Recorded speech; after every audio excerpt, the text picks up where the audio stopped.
Chapter 3. Arrival at Deepwood Motte. As John Greystock and his retinue arrived at Deepwood Motte, the history of the castle weighed heavily on his mind. Once ruled by House Glover, the castle had suffered a tragic fate during the Iron Rebellion. 10 longships had launched a sudden and brutal attack, resulting in the massacre of Lord Glover, his children, and many of the castle's inhabitants.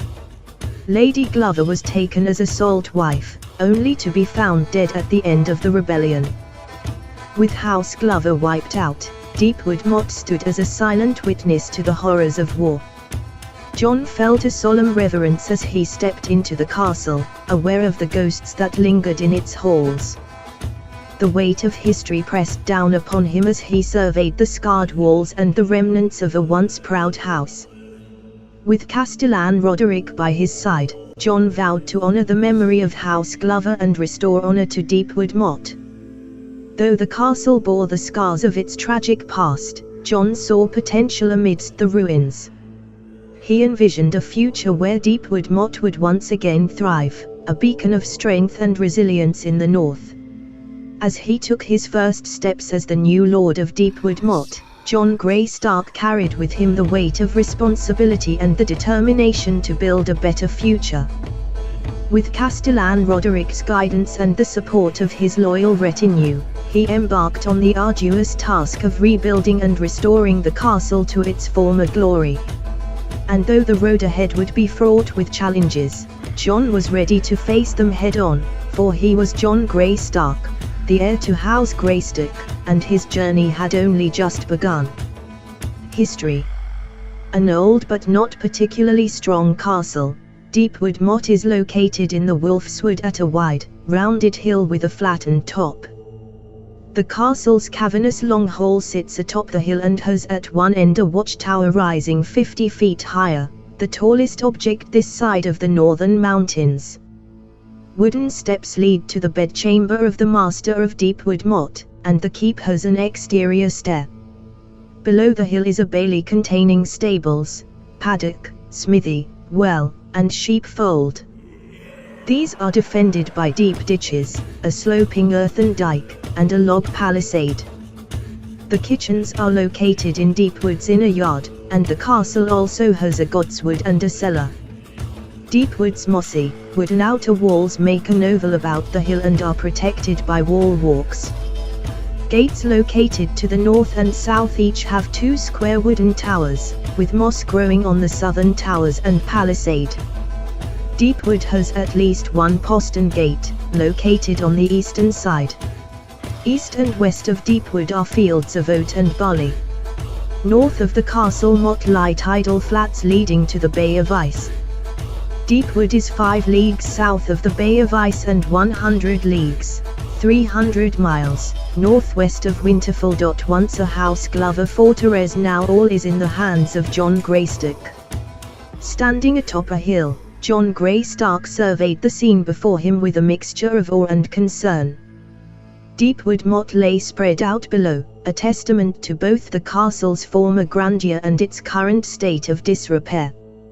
The eastern wall, ravaged by fire during the Greyjoy Rebellion, stood as a stark reminder of the castle's tumultuous history. Beyond it, John could see the town, its buildings worn and weather-beaten, its people living in humble conditions. With a heavy heart, John noted the lack of defenses at the castle's entry, only 2 guards standing watch. It was clear that Deepwood Motte was in desperate need of attention and care. As the new lord of the castle, it fell to John to restore it to its former glory and ensure the well-being of its inhabitants. Determined to rise to the challenge, John turned his gaze back to the castle, his mind already racing with plans and strategies. With Castellan Roderick at his side and the support of his loyal retinue, he knew that together they could overcome any obstacle.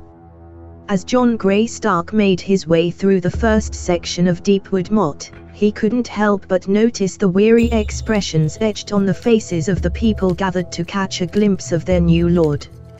Some looked upon him with wonder, hopeful for the changes he might bring, while others eyed him with a hint of skepticism, silently judging his ability to lead.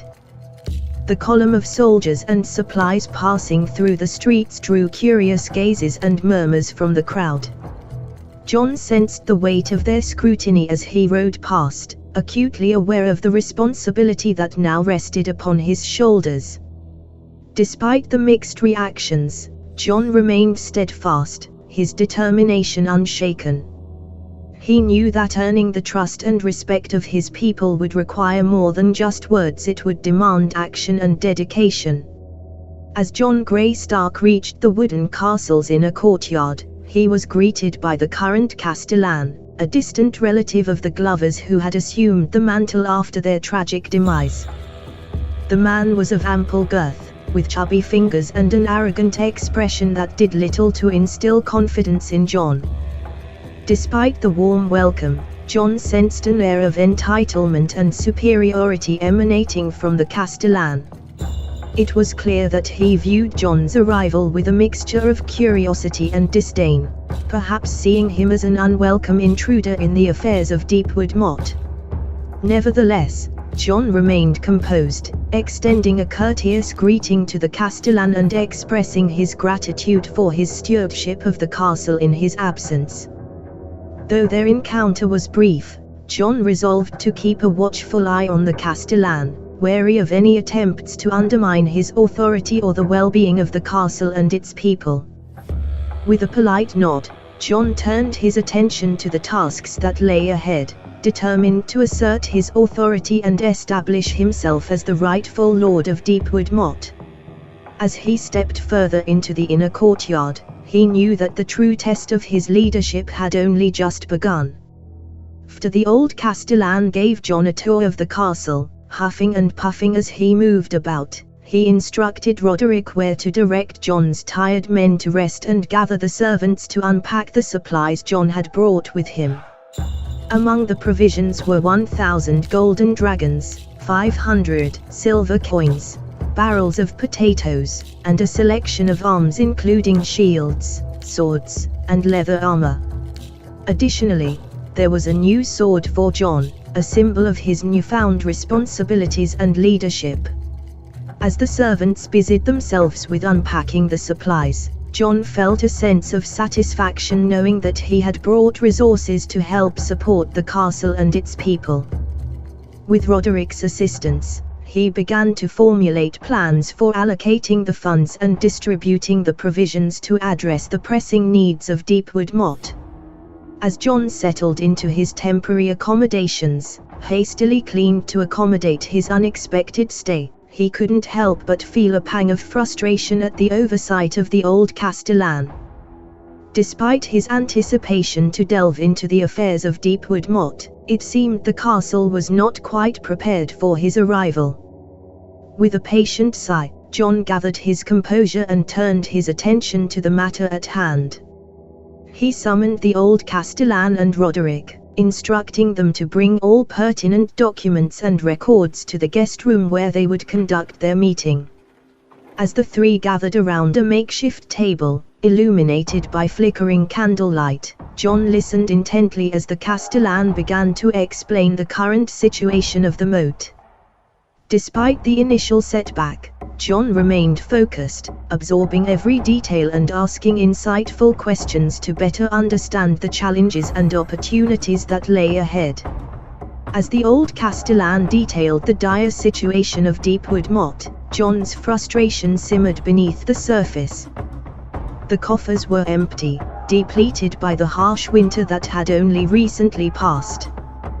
The castle itself languished in disrepair, its walls weakened and its infrastructure crumbling. The people of the moat suffered, barely able to feed themselves, with no trade to speak of and bandits plundering the surrounding lands unchecked. John's anger flared as he realized the extent of the neglect that had befallen Deepwood Motte under the Castellan's watch. It was nothing short of a miracle that they had survived the winter at all. Despite his rising frustration, John forced himself to maintain his composure. With a steely gaze, he addressed the Castellan and Roderick, his voice firm and resolute. It is clear that changes must be made, John declared, his tone leaving no room for argument. We cannot continue to ignore the plight of our people or allow our lands to fall into ruin.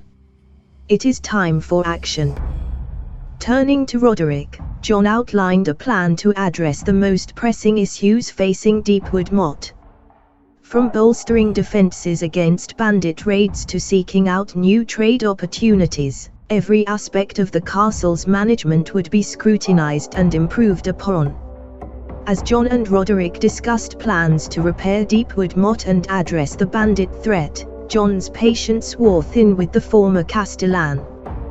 With a firm resolve, John turned to the ex-castellan and delivered a stern decree. He was dismissed from his post. The ex-castellan protested vehemently, but John's decision was final. Roderick swiftly called upon the Winter Guard to oversee the ex-castellan's departure. Gathering his belongings and family, the ex-castellan was escorted from the castle grounds. Though the decision was met with resistance, John knew that it was necessary to remove those who had allowed negligence to breed within the castle's walls. With the ex-castellan gone, John could now begin the task of rebuilding Deepwood Motte. As John delved deeper into the affairs of Deepwood Motte, the weight of responsibility bore down heavily upon him. Days blurred into nights as he sifted through the paperwork left behind by the old castellan, each document revealing new challenges and pressing issues. Among the myriad problems plaguing the moat, John discovered that the port, burned down during the Greyjoy Rebellion, had never been rebuilt under the old castellan's neglect. This left the fishing industry crippled, with local fishermen forced to rely on small boats for their livelihoods. The land itself was struggling to sustain its inhabitants, with agriculture limited to potatoes, onions, and whatever scant crops could be coaxed from the unforgiving soil. Livestock, decimated by the harsh winter, were scarce, threatening the stability of the food supply. With the weight of responsibility heavy upon their shoulders, John Greystock and Roderick worked tirelessly to address the pressing issues plaguing Deepwood Motte. After receiving the letter from his father confirming the king's approval of his request, John felt a renewed sense of determination to set things right. Together, they deliberated over the various challenges facing the moat, but one thing became abundantly clear: food security was paramount. With the land struggling to yield crops and livestock dwindling, ensuring a steady food supply for the people of Deepwood Motte became their top priority. In tandem with this, they resolved to tackle the bandit problem head-on.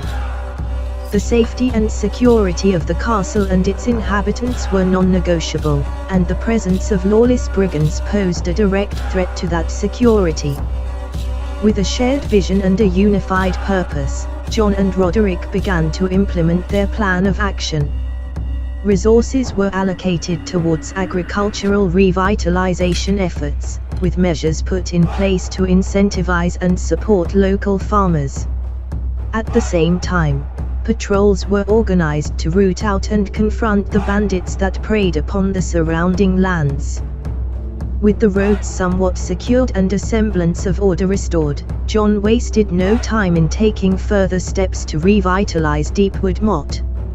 Recognizing the importance of understanding the needs of his people, he dispatched a small group of men to conduct a census, aiming to assess the population and resources available within his lands. Meanwhile, efforts to rebuild the port and procure boats for fishing were set into motion. John understood that a thriving fishing industry would be crucial in ensuring a stable food supply for the people of Deepwood Motte. By investing in the restoration of the port and expanding fishing operations, he aimed to bolster their ability to feed themselves. In addition to these initiatives, John also dispatched emissaries to neighboring lands to purchase livestock.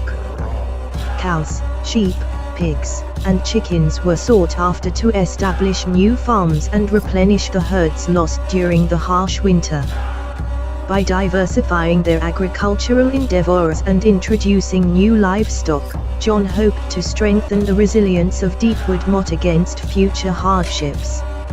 As John contemplated the future of Deepwood Motte, his thoughts were interrupted by the arrival of a young guard named Vlad, who burst into his solar with urgent news. Vlad reported that a patrol of soldiers had been attacked in the Wolf Woods. Despite a fierce battle that left 2 guards dead and 4 wounded, the soldiers managed to overcome the bandits, killing 13 and capturing 6. Upon hearing this news, John's expression hardened with resolve. The bandit threat, it seemed, was far from eradicated. Yet, he took solace in the bravery and skill displayed by his soldiers in defending their lands. Immediately, John ordered Vlad to gather all relevant information about the attack and to ensure that the wounded were tended to with the utmost care. He also instructed Vlad to organize a debriefing with the surviving soldiers to glean any insights that could help them better prepare for future encounters with the bandits. Also, expressing gratitude for the bravery and valor displayed by the patrol, John swiftly issued orders for Vlad to take charge of the captured bandits and bring them to justice. With a steely resolve, he instructed Vlad to lead the prisoners to the Godswood north of the keep, where the Heart Tree stood as a silent witness to their deeds. Aware of the significance of this sacred place, John emphasized the importance of conducting the proceedings with honor and respect. The Godswood held a special place in the hearts of the Northerners, and John was keenly aware of the symbolic weight of delivering justice beneath its boughs. As John approached the Heart Tree with his personal guard of 4 hand-picked soldiers from the Winter Guard, his gaze fell upon the 6 prisoners kneeling before them at spear point. His expression hardened at the sight, a grim determination settling over his features. John knew that the bandits plaguing his lands, while poorly trained and equipped, outnumbered his guards. It was clear that recruiting more soldiers would be necessary to effectively combat the bandit threat. But first, he needed to deal with the prisoners before him. Stepping forward, John addressed the prisoners with a commanding voice, his tone carrying the weight of authority. He demanded answers, seeking to understand the motives behind their criminal actions and to determine if they were acting alone or as part of a larger group. As and answer a bandit spit at John's feet. "I will tell you nothing, bastard, go cray to you whore of a mother." The bandit's insolent words struck a nerve with John, his jaw clenching tightly in response to the insult hurled at his mother. With a steely resolve, John drew his sword, his eyes blazing with fury as he swiftly moved towards the prisoner who dared to show such contempt. In one swift motion, John swung his blade, cutting through the air with deadly precision as he delivered a punishing blow to the bandit's stomach. A guttural cry of pain erupted from the bandit's lips as he doubled over, blood gushing from the wound. Ignoring the bandit's agonized pleas for mercy, John turned to his soldiers, his voice commanding and unwavering. "Hang him," he ordered, his tone leaving no room for hesitation or doubt. "Hang him on his entrails from the branch of the tree." With grim determination, the soldiers swiftly carried out John's command, hoisting the wounded bandit up by his own entrails and suspending him from the branch of the Heart Tree. The bandit's screams echoed through the woods, a grim reminder of the consequences of defying the authority of House Greystock. While John's father always held to his honor and firm belief in how one should pass the sentence and swing the sword, John was raised to the stories of Old Nan, where Stark kings killed the enemies of the North and hung them off heart trees as an offering to the old gods, who ruled in the North supreme. Till Catelyn Stark built a September in Winterfell and introduced the spiteful 7 gods of the South, who despise bastards and are corrupted beyond belief. Looking at the fearful faces of the remaining bandits, John repeated his question, his gaze piercing and unwavering. "Do you work alone, or are there more of you in a larger group?"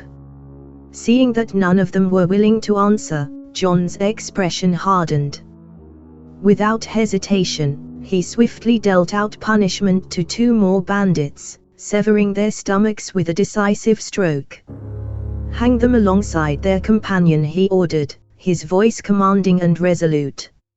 After witnessing the gruesome fate of 3 of their companions at the hands of the new lord, one of the younger bandits broke under the pressure. "Wait. I will talk, just please don't kill me," he pleaded, his voice trembling with fear and desperation. "Talk," John commanded, his tone firm but composed. And talk, the bandit did. He revealed their modus operandi, explaining that they operated in 2 teams. While one rested at their camp, the other kept tabs on the road, scouting for their next prey. He divulged the location of their main camp, situated in a valley within the Wolfwood, approximately 10 kilometers east of a fishing village near the moat. "I see," John replied, his expression unreadable as he processed the information. "Anything else?" he asked, his gaze steady as he observed the trembling bandit. The bandit shook his head vigorously, unable to meet the gaze of the 13-year-old lord before him, overcome with fear. "I would have allowed you to go to the Night's Watch if you had chosen, but I need to set an example," John stated solemnly, his voice tinged with regret. With a swift and decisive motion, he dealt out punishment to the remaining 3 bandits, severing their stomachs as he had done before. "Hang them," he commanded, his tone firm and unwavering, ensuring that justice was served for their crimes. After the grim task was done and his orders were carried out, John watched as the soldiers returned to their posts, their expressions a mix of awe and slight weariness. His personal guards regrouped, leaving John alone near the heart tree, the hanging corpses still warm in the fading light. Falling to his knees and vomiting, John struggled to come to terms with the fact that he had taken real lives.